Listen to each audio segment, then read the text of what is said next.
aí, gente, tudo bem com vocês?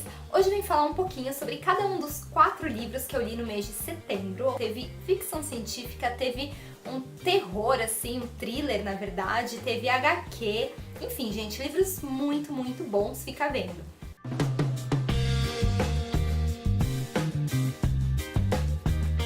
E a primeira leitura que eu vou mostrar nesse vídeo é esse livro aqui, Um Estranho numa Terra Estranha, do Robert A. Heinlein e editora Aleph. Olha, vocês veem que é um puta de um livro, né? Ele é grosso.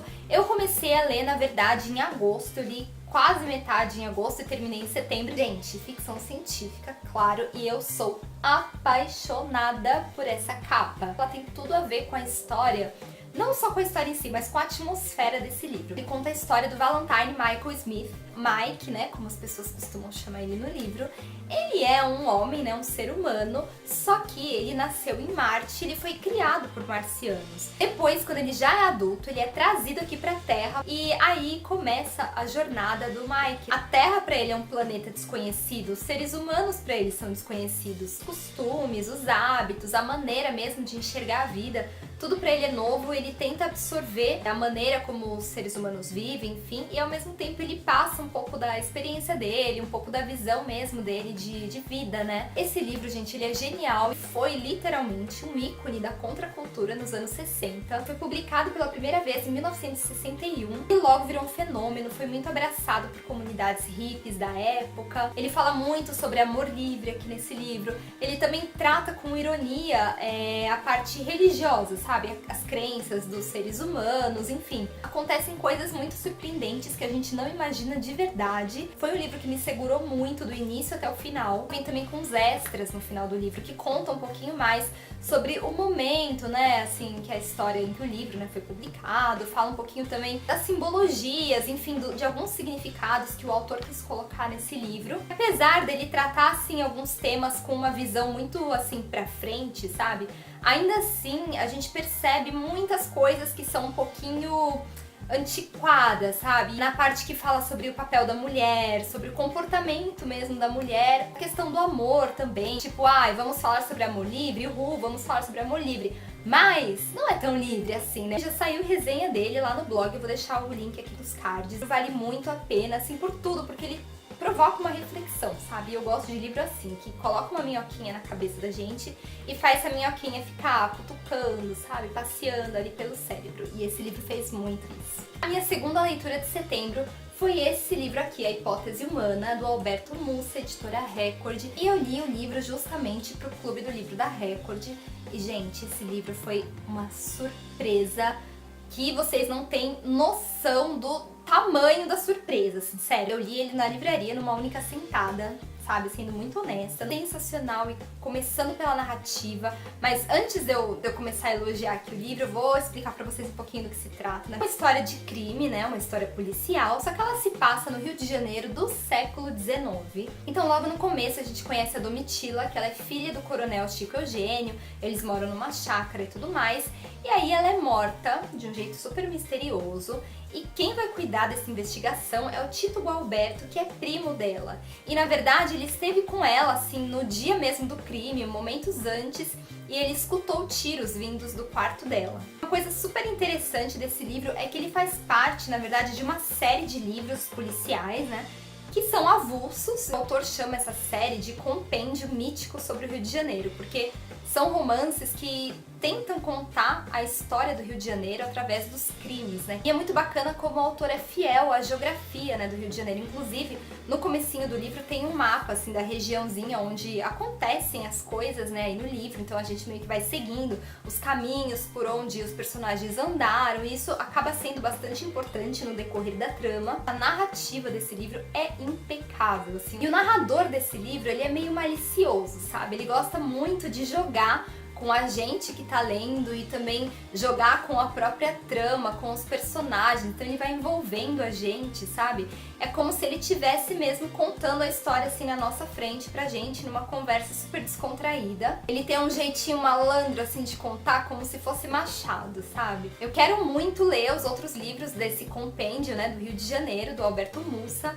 E, gente, só elogios pra esse livro. Foi uma surpresa, assim, muito, muito maravilhosa. Mas eu aviso vocês, ele é sim o tipo de livro que as pessoas ou amam ou não gostam, assim. Eu vou jogar aqui a real pra vocês. Se vocês olharem esse livro na livraria, assim, tanto pelo tamanho como até mesmo a própria capa, vocês não dão nada, assim, sabe? Não dão muita coisa. Mesmo o título é interessante, né? Hipótese humana.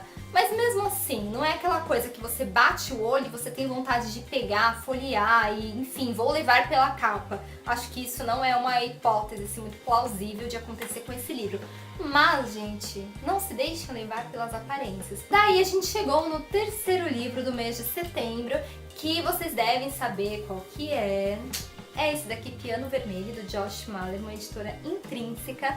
E sim, Josh Malerman é o mesmo autor do Caixa de Pássaros, que eu não li ainda, inclusive, mas pretendo, né? Foi um livro que eu gostei muito, mas eu tive alguns sentimentos, assim, meio controversos, principalmente no desfecho. Mas de uma maneira geral, foi muito positiva a experiência, eu gostei demais desse thriller, porque é um thriller que deixa a gente tenso de verdade. Acho que esse é o propósito de todo thriller, né? Eu fiquei muito tensa, muito nervosa, tipo, gente, o que está acontecendo? Isso é de verdade. Essa história, ela se passa no final dos anos 50 e a gente logo de cara conhece o Philip Tonka, né? Que ele é um pianista de uma banda já meio decadente que se chama The Danes. Bom, ele tá muito ferido de verdade no hospital, só que 6 meses antes dele ir parar nesse hospital, de sofrer todos esses ferimentos, ele e a banda receberam uma proposta muito esquisita, né? Ir para um deserto na África, investigar as origens e a fonte de um som muito misterioso, de um som perturbador de verdade, que ninguém sabe o que é, ninguém sabe do que se trata. E aí é nesse ambiente do deserto que acontecem muitas coisas que deixam a gente muito perturbado. Na verdade, a narrativa ela vai se alternando, né? Os capítulos, então é hora no hospital, hora no deserto, 6 meses antes. O hospital também tem umas partes assim que a gente fica muito tenso. Então o livro todo é uma tensão só, como eu disse pra vocês. Ao final ele foi, por um lado, assim, totalmente diferente do que eu poderia imaginar, poderia esperar. Tanto que eu expliquei melhor pra vocês isso na resenha, vou deixar o link aqui em cima. Eu fiz também um post com 10 sinais de que Piano Vermelho não é pros fracos. Vou deixar também o link aqui em cima. Gente, foi um post assim bem divertidinho, usei uns gifs aí. Quem curte thriller, com certeza vai gostar. E a minha última leitura do mês de setembro foi Não Era Você Que Eu Esperava, do Fabien Tourmé e editora Nemo. É uma HQ e é francesa. Ou seja, gente, amorzinho, coração, enfim, tudo aquilo que vocês já sabem. Essa história, na verdade, é muito boa porque ela é autobiográfica, né? O Fabien, ele é francês e ele é casado com uma brasileira, e na época que essa história se passa, ele já tinha uma filha criança, né? A esposa dele estava esperando um outro bebê, no caso, uma outra menina. Bom, e aí é tudo bem com a gravidez, aparentemente, né? Todos os exames normais. Quando a bebê nasce, né, a Julie, vem o baque, né? Porque o Fabien, na verdade a família toda, né, descobre que a garota tem síndrome de Down. Só que o Fabien é quem vai ficar mais mexido com a situação. E ele passou por várias fases, né? Então no começo foi uma rejeição muito forte, até tipo beirando uma depressão até. A filha dele ficou algum tempinho, né, no hospital e tal por causa de alguns probleminhas. Ele nem visitava ela praticamente. Quando ela veio pra casa, ele também não participava tanto das coisas, não gostava muito de tocar nela. Então foi todo um processo, sabe? Assim, até ele deixar essa rejeição de lado e aceitar e inclusive construir uma relação com essa filha. E a história desse livro é muito bonita, né? Como que esse amor vai nascendo, né? Entre esse pai e essa criança, que não é bem a criança que ele esperava, mas que é uma criança e ela é amada pela família também. O que eu acho mais bacana também é a sinceridade disso tudo, né? Porque muitas vezes existe, sim, uma certa hipocrisia de falar, não, a criança vai ser amada do jeito que ela vier, mas na verdade todo mundo constrói um ideal, né, assim, na cabeça. E o livro é muito sincero ao mostrar isso, ao mostrar os sentimentos desse pai quando ele encara a realidade. Bom, gente, foram esses os meus livros lidos em setembro. Se vocês curtiram, deem um like aqui nesse vídeo, se inscrevam no canal, ativa lá as notificações. Um beijão e a gente se vê nos próximos vídeos.